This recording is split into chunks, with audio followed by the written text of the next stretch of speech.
ये लॉकडाउन और नमस्कार। आजकल जो हमारा जो कोरोना संकट है, उसने हमें दो चीजें, तीन चीजों का बहुत ही इम्पोर्टेंस बताया है, और ये बिल्कुल चुटके तरीके से बताया है। पहला है स्वास्थ्य। हमें कई बार होता है हम अर्निंग करने हाँ, के कुछ और करने के चक्कर में, हम काम के चक्कर में स्वास्थ्य पर ध्यान नहीं दे पाते हैं। दूसरा है फैमिली। कई बार हम वर्चुअल लाइफ में या अपनी ऑफिस लाइफ के कारण फैमिली को इग्नोर कर रहे थे, इसलिए उसका भी ध्यान बताया। तीसरी बात है बचत, कि जिनका रेगुलर इनकम है वो भी ऐसे समय आ सकता है कि उनको भी इनकम के लिए सोचना पड़े, उनको भी कठिनाई हो। इसलिए हमें बचत करने को इसने बहुत ही शिद्दत से बताया है। बचत करने को या हमारी जो इनकम है उसकी प्लानिंग करने को।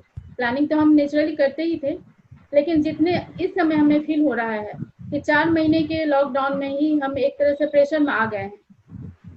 तो इसलिए आज के टॉपिक के लिए हमने यही शब्द मतलब यही टॉपिक चुना है, जो हमारा तीसरा था, बचत। बैंक हमारे बचत रखने का एक बहुत ही महत्वपूर्ण जरिया है। और आजकल वैसे जनधन के बाद तो लगभग सबका ही बैंक अकाउंट जरूर है। तो आज हमारे साथ हैं हाँ, हाँ। में ही अधिकारी श्री सुशांत जी, और वो हमें बैंक में जो सीनियर सिटीजन के हाँ, क्या स्कीम है, मुझे हमें उसके बारे में बताएंगे। तो सर, मैं डायरेक्ट आपके पास ही चल रही हूँ। हाँ। आप इसमें एक्सपर्ट हैं, तो इसलिए हम ज़्यादा नहीं कुछ बोलेंगे। सर, मैं बैंक के लिए क्या स्पेशल, सीनियर सिटीजन के लिए बैंक में क्या क्या ऑप्शन है, क्या क्या स्कीम है, मुझे इसके बारे में एक शॉर्ट में पहले बता दीजिए, इंट्रोडक्शन टाइप का। जी। ओके, सबसे पहले धन्यवाद मुझे मौका देने के लिए और नमस्कार सारे पार्टिसिपेंट्स को। मेरा नाम सुशांत कुमार है और मैं प्रेजेंटली चीफ मैनेजर एचआर हूँ अभी क्षेत्रीय ग्रामीण बैंक तेलंगाना ग्रामीण बैंक में। मेरा पोस्टिंग अभी हैदराबाद में। एक्चुअली बबीता मैडम से जब बात हो रही थी तो उन्होंने कहा था कि सीनियर सिटीजन्स के लिए हम लोग बैंक की तरफ से क्या सर्विसेज ऑफर कर सकते हैं और क्या ऐसी चीजें हैं जो हम शेयर करें तो उन्हें फायदा होगा। तो कुछ चीजें मेरे दिमाग में है, मैं सोचा वो चीज आज शेयर करूं आप सबके साथ, क्योंकि आपके फादर या आपके फादर इन लॉ, कोई भी मदर इन लॉ या कोई ब्रदर सिस्टर जो भी सीनियर सिटीजन हो गए होंगे, उनको आप इंफॉर्मेशन शेयर करके बेनिफिट पहुंचा सकते हैं। तो हम स्टार्ट करते हैं। एक्चुअली जब सीनियर सिटीजन की बात आती है वो 60 इयर्स एंड अबव के विषय में ही आती है। तो बैंक जो है इस सेगमेंट के कस्टमर्स को डिफरेंटली ट्रीट करती है। इसका सबसे बड़ा कारण यह है कि अभी इस सेगमेंट में दोनों तरह का ट्रीटमेंट है। एक है उनसे डिपॉजिट लेना, मतलब उनको बचत के लिए मोटिवेट करना, उनका जो सेविंग है वो अपने यहाँ रखना। दूसरा है उन्हें लोन करना, अगर वो अगर किसी भी स्थिति में लोन चाहें तो लोन करना। तो पहले हम लोग डिपॉजिट यानी कि बचत बचत और बचत के संदर्भ में बात करेंगे। डिपॉजिट में आप अगर कोई भी बैंक में आप अप्रोच करते हैं और एज ए सीनियर सिटीजन आप डिपॉजिट रखना चाहते हैं, तो हर एक बैंक जो प्रिवेलिंग रेट है, करंट मार्केट रेट रहेगा, उससे 0.25% से लेके 1% एक्स्ट्रा तक का इंटरेस्ट जो है वो सीनियर सिटीजन को ऑफर करता है। इसके बेसिकली दो तीन कारण हैं क्यों ऑफर करता है। पहला ये कि उनका डिपॉजिट वॉलेटाइल नहीं होता है, वो डिपॉजिट काफी दिन तक बैंक में रहने की संभावना ज्यादा होती है। और ये कि उनको सर्विस देना बाकियों को सर्विस देने से थोड़ा आसान होता है। तो इन सब चीज को ध्यान में रख के बैंक उन्हें अट्रैक्ट करने के लिए थोड़ा ज्यादा रेट ऑफ इंटरेस्ट दे करके भी उन्हें अपने पास रखना चाहती है। अब ये डिपॉजिट रखने के बाद क्या होता है कि अब इनकम टैक्स की बहुत सारे जो रूल्स एंड रेगुलेशन है वो भी आती है। तो जब डिपॉजिट रखे हैं सीनियर सिटीजन के लिए या सीनियर सिटीजन के नाम पे, तो दो तीन बातों का ख्याल रखें। उसमें सबसे पहला ये है कि आप उनका पैन कार्ड जरूर बैंक को जमा कराएं। दूसरा, एक फॉर्म 15G होता है, फॉर्म 15H होता है। तो फॉर्म 15G जो है वो 60 ईयर्स एंड बिलो के लिए है। फॉर्म 15H जो है वो 60 ईयर्स एंड अबव के लिए है। तो वो सीनियर सिटीजन को वो फॉर्म 15H भी जमा कराना जरूरी है। ऐसा करने से जो इनकम टैक्स के प्रावधान हैं उसमें टैक्स डिडक्शंस की संभावना थोड़ी कम हो जाती है। इसे थोड़ा मैं अगर एक्सप्लेन करूं तो उसमें ऐसा है कि अगर आप पैन कार्ड और फॉर्म 15H नहीं जमा कराए तो बैंक का सिस्टम अगर आपका डिपॉजिट, दैट मीन्स कि वो डिपॉजिट या तो फिक्स डिपॉजिट हो या सेविंग अकाउंट का डिपॉजिट हो या कोई रिकरिंग डिपॉजिट हो, पूरा डिपॉजिट का इनकम मिल करके अगर 50,000 से ज्यादा हो गया तो सीनियर सिटीजन के लिए वो इनकम टैक्स के दायरे में आ जाता है, उसमें हम लोगों को इनकम टैक्स कट करना ही पड़ता है।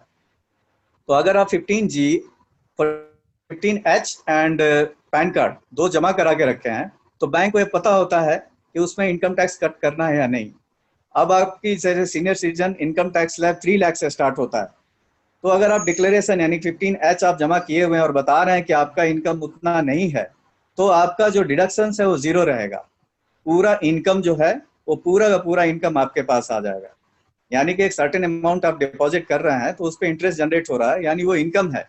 वो इनकम का स्लैब 50,000 से अगर ज्यादा क्रॉस हुआ तो उस पर टैक्स अट्रैक्ट होता है। लेकिन आप पैन कार्ड और 15H जमा कराए हुए हैं और उसमें डिक्लेरेशन है तो टैक्स अकॉर्डिंगली 0 या 10% के इसमें डेबिट होगा। अगर सभी से आप डिपॉजिट ओपन करा लिए, आपका इनकम जो है टोटल इंटरेस्ट इनकम 50,000 से ज्यादा है और आप पैन कार्ड और 15H नहीं दिए हैं तो सीधा 20% कट होकर इनकम टैक्स को पे हो जाएगा।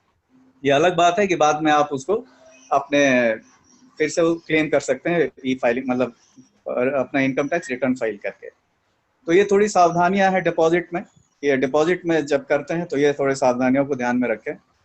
अब आते हैं, डिपॉजिट भी बहुत तरह के डिपॉजिट्स हैं, रिकरिंग डिपॉजिट्स हैं, फिक्स डिपॉजिट्स हैं। फिक्स डिपॉजिट्स में भी स्मॉल टर्म्स हैं, लॉन्ग टर्म्स हैं, वो सारे का रेट ऑफ इंटरेस्ट वेरी होता रहता है। सेविंग अकाउंट में एक और बात मैं ध्यान में लाना चाहूंगा, कुछ सीनियर सिटीजन होते हैं जो अब बैंक जा नहीं सकते, फिजिकली वो उतने वीक हो गए होते हैं कि वो घर पे या बेड पे हो।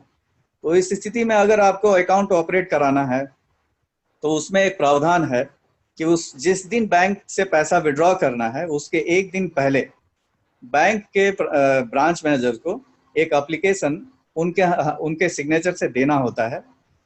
उसके बाद T+1 जिस दिन आपने वो रिक्वेस्ट दिया उससे एक दिन बाद बैंक ऑफिसर पूरे विड्रॉल स्लिप के साथ में आपके यहाँ अप्रोच करेंगे और आपको पैसा विड्रॉल हो जाएगा, आपके घर तक पैसा डिलीवर हो जाएगा। ये प्रावधान है।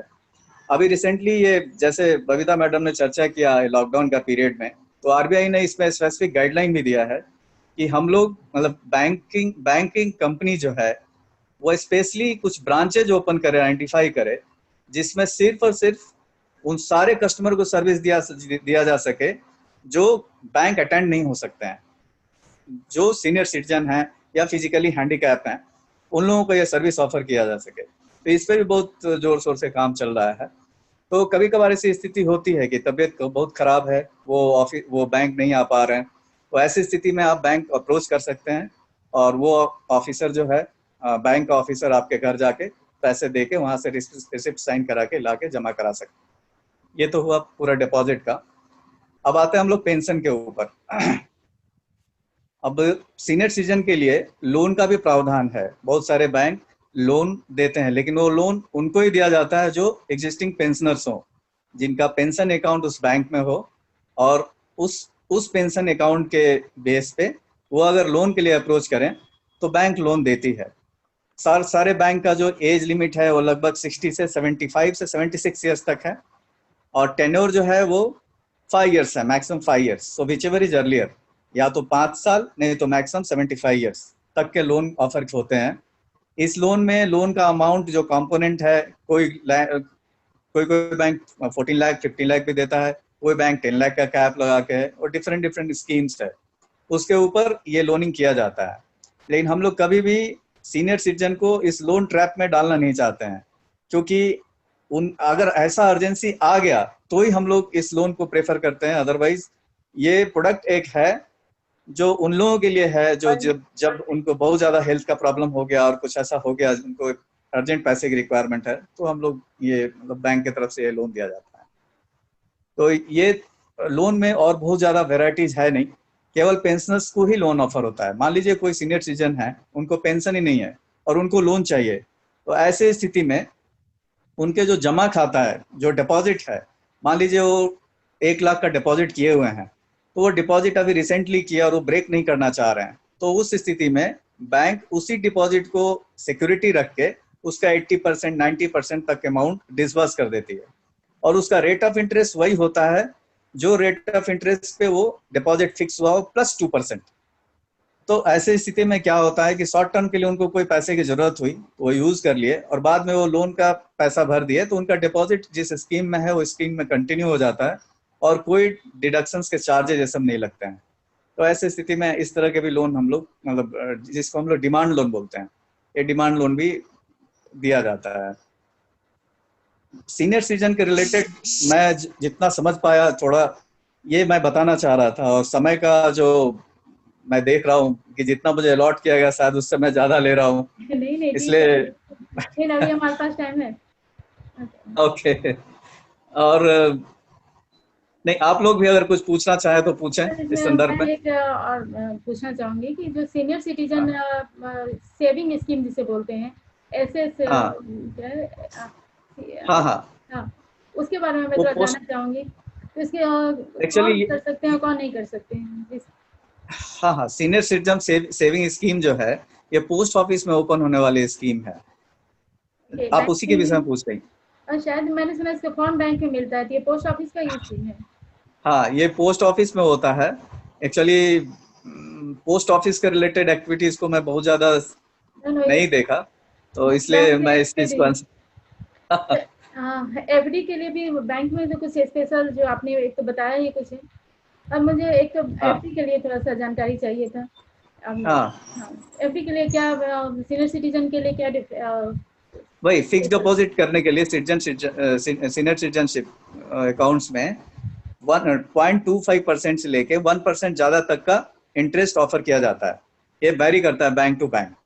अब हमारे बैंक में 0.5% ज्यादा दिया जाता है, एसबीआई में 0.25 से 5% तक है, कुछ और बैंक है जो 1% तक एक्स्ट्रा ऑफर करते हैं। इस अकाउंट को ओपन करने के लिए 3-4 चीज जो है जरूरी है डॉक्यूमेंट, वो एक सबसे पहला एप्लीकेशन फॉर्म होता है, दूसरा उनका कोई प्रीवियस अकाउंट अगर है तो वो, नहीं तो हम लोग फिर अकाउंट ओपन करने का एक फॉर्म लेते हैं, तीसरा एक फोटोग्राफ्स, चौथा आधार कार्ड, पांचवा पैन कार्ड। पैन कार्ड के साथ में 15H भी जमा कराना ज्यादा अच्छा है, जिससे डिक्लेरेशन रहेगा कि कोई डिडक्शंस अकॉर्डिंगली होगा। ये सारी चीजें अपन हम लोग करें तो एक फिक्स डिपॉजिट का अकाउंट आप स्कीम के अंडर, जैसे बहुत ये 1 साल के लिए, 3 साल के लिए, 5 साल के लिए और मैक्सिमम 10 ईयर्स के लिए, तो यहाँ सीनियर सिटीजन का 5 साल से ज्यादा के लिए ओपन नहीं करते हैं हम लोग, उसके बाद उसको फिर से रिन्यूअल के लिए डालते हैं। इस तरह से 5 ईयर्स के लिए रिन्यूअल हो, अलग प्रावधान है, वो ओपन कर सकते हैं, बट एडवाइजेबल है कि 5-5 साल पे रिन्यूअल करें। तो ये सारा चीज रहता है। इस पे साथ ही साथ उसमें एक नॉमिनी भी डिक्लेयर करना होता है। जो हम लोग एप्लीकेशन फॉर्म ओपन करते हैं उसमें एक नॉमिनी को डिक्लेयर करना पड़ता है। वो नॉमिनी मेजर हो तो कोई प्रॉब्लम नहीं है, अगर माइनर है तो फिर उसको एक गार्जियन दिखाना पड़ता है। तो ये पूरे डिपॉजिट रिलेटेड चीज है। इसमें और कुछ अगर आपको दूसरे कुछ जानना हो तो बताइए। मैं तो पेंशन के बारे में अब जानना चाहती हूँ कि लाइफ सर्टिफिकेट हर नवंबर में पेंशनर बैंक में ही डिपॉजिट हाँ करते हैं। अब वो हाँ, ऑनलाइन हो गया है, लेकिन फिर भी कुछ प्रॉब्लम होती है, तो मैं इसके बारे में थोड़ा डिटेल से आपसे जानना चाहती हूँ। देखिए, लाइफ सर्टिफिकेट सबमिशंस के मूलतः 2 विधि हैं। एक ये है कि आप जीवन प्रमाण जो अपना ऑनलाइन वेबसाइट है उसके थ्रू आप डिजिटल सर्टिफिकेट जमा करा सकते हैं बैंक में। वो डिजिटल सर्टिफिकेट जमा कराने के लिए आपको या तो कोई साइबर कैफे, नहीं तो आपके यहाँ ही अपने सिस्टम पे बैठ के जो बायोमेट्रिक मशीन हो उससे आप ये जमा करा सकते हैं। इसका एक्चुअली होता ऐसा है कि आपका पेंशन का अकाउंट आपके आधार कार्ड से लिंक कर दिया जाता है। आपके आधार कार्ड पे ऑलरेडी आपके पूरे फिंगरप्रिंट्स होते हैं, तो जब आप फिंगरप्रिंट्स लगाते हैं तो वो डाटा आधार कार्ड से होके बैंक को इन्फॉर्मेशन आ जाता है कि सेम पर्सन ने फिंगरप्रिंट दिया है, दैट मीन्स वो अलाइव है।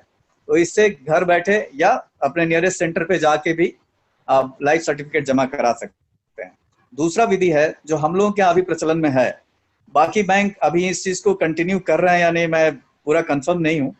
हम लोग अभी क्या कर रहे हैं कि आपके नियरेस्ट ब्रांच जहां पे भी आप हो उसके हमारे नियरेस्ट ब्रांच में आप चले जाएं इन पर्सन, और एक ऑफलाइन फॉर्म होता है, वो फॉर्म फिलअप करके अपना आईडी प्रूफ लगा दें वो ब्रांच मैनेजर वहाँ वो फिजिकली वेरीफाइड करके साइन कर देगा कि he was present at the time of filling up the form and signature is original. वो साइन करके सर्टिफाई कर देगा, वो भी लाइफ सर्टिफिकेट सबमिशन माना जाएगा। तो ये दो विधि से हम लोग एक्वायर कर रहे हैं। सर इसमें लाइफ सर्टिफिकेट के लिए टाइमिंग क्या होती है? सबके लिए नवंबर की टाइमिंग है? नवंबर, हाँ नवंबर का ही समय दिया जाता है कि पूरे नवंबर महीने में वो जमा हो जाए। 80 ईयर या 60 ईयर में कोई डिफरेंस है? मतलब एज वाइज भी कुछ डिफरेंस है या सबके लिए नवंबर का ही टाइम है? नहीं, यहाँ सबके लिए पे नवंबर है। अगर मान लीजिए नवंबर में कभी कभार ऐसा होता है कि उस पर्टिकुलर टाइम पे वो आदमी इंडिया में नहीं है, कहीं बाहर है, ऐसा भी होता है। जी। तो बाकी जब तक उनका डिक्लेरेशन फिर से रिन्यूअल होके नहीं आए, आफ्टर 2 मंथ्स, तो 2 या 3 महीने तक पेंशन फिर भी जाता है, बट उसके बाद उसको रोक दिया जाता है। जब वो आपके डिक्लेरेशन देते हैं तो फिर पेंशन स्टार्ट हो जाता है। इसमें एक छोटा सा मेरा सवाल था बायोमेट्रिक वेरिफिकेशन से रिलेटेड। हाँ, जैसे कि एक सीनियर सिटीजन ने मुझे बताया था कि उनको पैरालिसिस था, तो उनका बायोमेट्रिक नहीं वेरिफिकेशन में प्रॉब्लम आ रही थी। तो इसके लिए क्या ऐसा पॉसिबल है? इसके लिए फिर सॉल्यूशन क्या है? कभी कभार ऐसा होता है, जैसे हम लोग KYC भी करते हैं, तो बहुत यंग आदमी भी हो तो उसका फिंगरप्रिंट्स नहीं लेता है। वो ऐसा होता है कि फिंगर्स के जो ग्रेड्स हैं वो कैप्चर नहीं हो पाता है बायोमेट्रिक पे। तो बहुत सारे ऐसे केसेस में हम लोग प्रेफर करते हैं फिजिकल वेरिफिकेशन। अगर मान लीजिए वो एम्प्लॉय या वो पेंशनर बैंक अप्रोच नहीं कर पा रहा, जैसे आपने बताया पैरालिसिस हो गया, वो घर पे ही हैं और उनको लाइफ सर्टिफिकेट जमा करना है, तो इस स्थिति में वो फिर बैंक जिस डिसबर्सिंग पेंशन डिसबर्सिंग ब्रांच है वहाँ अप्रोच करा सकते हैं अपने रिप्रेजेंटेटिव से, और कोई भी ऑफिसर आके वेरीफाई करके वो फॉर्म साइन करा के सबमिशन कर सकता है। वो भी लाइफ सर्टिफिकेट दिया हुआ माना जाएगा। अच्छा, आप लोगों में से किन्हीं को कुछ पूछना है बैंक से रिलेटेड, कोई भी सीनियर सिटीजन से रिलेटेड? हाँ अनीता, आप पूछ सकते हैं। मेरी आवाज आ रही है आप लोगों को? जी जी आ रही है। हाँ, नमस्कार जी। नमस्कार। हाँ जी, सुशांत सर जी ने एक बात बताई थी कि हम सीनियर सिटीजन का जो अकाउंट होता है सेविंग अकाउंट, तो उसमें जब एक नॉमिनी डिक्लेयर करना होता है, तो इन केस अगर कोई आकस्मिक दुर्घटना हो जाए सीनियर सिटीजन के साथ, तो क्या प्रोसीजर होता है? उस नॉमिनी का कितना रोल रहता है? उनके जो डिपॉजिट अकाउंट जो है, उनका डिपॉजिट जो किया गया है अकाउंट में, तो उसके लिए वो कैसे देखिए, कर सकते हैं? इन द केस अभी क्या होता है, दुर्घटना होने पे अगर मान लीजिए सीनियर सिटीजन नहीं रहे, उसी स्थिति में नॉमिनी जो है वो इंटाइटल्ड है उस टोटल अमाउंट का जो उस अकाउंट में डिपॉजिट है। अब उसका सेटलमेंट की जो प्रोसेस है उसमें सर्टेन डॉक्यूमेंट्स हैं, जिसमें हम लोग अगर नॉमिनी ऑलरेडी डिक्लेयर्ड है तो उनका हम लोग फैमिली सर्टिफिकेट लेते हैं, जिसको हम लोग डिपेंडेंट सर्टिफिकेट्स बोलते हैं, वो लेते हैं। फिर उनका एफिडेविट होता है, डिक्लेरेशंस होते हैं, ये फॉर्म लेकर के विटनेस होते हैं, ये लेके हम लोग प्रोसेस कर देते हैं। वो प्रोसेस बहुत से बहुत 2 दिन का होता है, डिपेंड्स ऑन अमाउंट। अगर अमाउंट मान लीजिए 5 लाख से ज़्यादा है तो थोड़ा और ज़्यादा टाइम मतलब 5 डेज के अंदर ही कर सकते हैं। कहाँ प्रॉब्लम होता है, जहाँ पे नॉमिनी डिक्लेयर नहीं किया गया eight the time of creation the deposit, nominee नहीं बताया गया। सो विदाउट नॉमिनी अगर कोई अकाउंट है और वहां पे सीनियर सिटीजन या कोई भी डिपॉजिटर एक्सपायर हो जाता है किसी भी कारण से, उसका सेटलमेंट में थोड़ा और ज्यादा टाइम लगता है, क्योंकि उसमें स्टैब्लिश करना पड़ता है ये नॉमिनी कौन होगा। तो उसके लिए थोड़े डॉक्यूमेंट्स ज्यादा लगते हैं, जिसमें डिस्क्लेमर्स होते हैं। जितने फैमिली मेंबर्स हैं सारे डिस्क्लेम करेंगे कि हाँ ये मैं नहीं, सो एंड सो ही हैं। ये पूरा चीज हम लोग कलेक्ट करते हैं, उसके बाद उस डिपॉजिट को क्लेम के लिए प्रोसेस करते हैं। तो कोई बहुत प्रॉब्लम नहीं है, अगर नॉमिनी है तो there is no problem in settling the claim, कोई उसमें दिक्कत नहीं है। सर मैं एक चीज और पूछना चाह रही थी, जैसे सीनियर सिटीजन आफ्टर 60 क्या ज्वाइंट अकाउंट ओपन कर सकते हैं या केवल स्पाउस के साथ ही कर सकते हैं? वो स्पाउस के साथ ओपन कर सकते हैं और किसी और के साथ कर सकते हैं, क्योंकि कहीं कहीं कहा गया है कि और किसी के साथ नहीं कर सकते, केवल स्पाउस के साथ ही कर सकते हैं। ऐसा कोई प्रोविजन है क्या? अभी ये जैसे डिपॉजिट अकाउंट है, अभी हस्बैंड एंड वाइफ दोनों अपने जॉइंट पे अगर डिपॉजिट अकाउंट ओपन करते हैं, खासकर रेट ऑफ इंटरेस्ट ज्यादा लेने के लिए के हिसाब से, उसमें जो सीनियर सिटीजन जो है, जो 60 ईयर से अबव हैं, अगर वो प्राइमरी होल्डर हैं अकाउंट के, तो वो रेट ऑफ इंटरेस्ट उनको प्रिवेल होगा, मिलेगा। अब सेविंग अकाउंट कोई ओपन करते हैं तो सेविंग अकाउंट में हर एक बैंक का अलग अलग रेट ऑफ इंटरेस्ट है। जैसे हम लोगों का बैंक अभी 0.5% भी ऑफर कर रही है, तो वैसे स्थिति में जो भी होगा, वो जो प्रिवेलिंग मार्केट रेट ऑफ है, वही रेट ऑफ इंटरेस्ट उनका इंटरेस्ट रेट होगा और वो ओपन कर पाएंगे, उसमें कोई प्रॉब्लम नहीं है। एक अगर ज्वाइंट अकाउंट हो तो हस्बैंड वाइफ दोनों का है, तो सीनियर सिटीजन पे इंटरेस्ट रेट अगर अलग है और वाइफ जो है वो कम एज की है, वो सीनियर नहीं है, तो किस पर जो मतलब कैसे काउंट होगा उसमें इंटरेस्ट रेट? नहीं, प्राइमरी अकाउंट होल्डर अगर सीनियर सिटीजन है तो rate of interest senior citizen का ही आएगा। अच्छा, आप में से और किन्हीं को कुछ पूछना है? हेलो, सुशांत जी नमस्कार। अरुण बोल रहा हूँ अहमदाबाद से। अरे अरुण भाई, बोलिए बोलिए।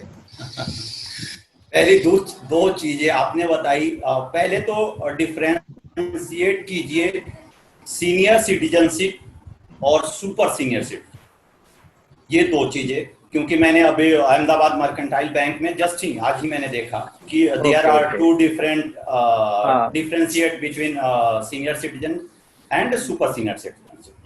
दूसरी 60, हाँ बोलिए 60 इयर्स से लेके 80 इयर्स तक सीनियर सिटीजन माने जाएंगे। 80 years and above super senior citizen होते हैं। ये एज का ही बाइफरकेशन है। दूसरा आपने अभी बताया कि जो इनकम, दैट मीन्स या पेंशनर हो या उसके पास सेविंग अकाउंट हो, तो वो लोन लेने के लिए दैट मीन्स वो अप्लाई करेगा या नहीं करेगा।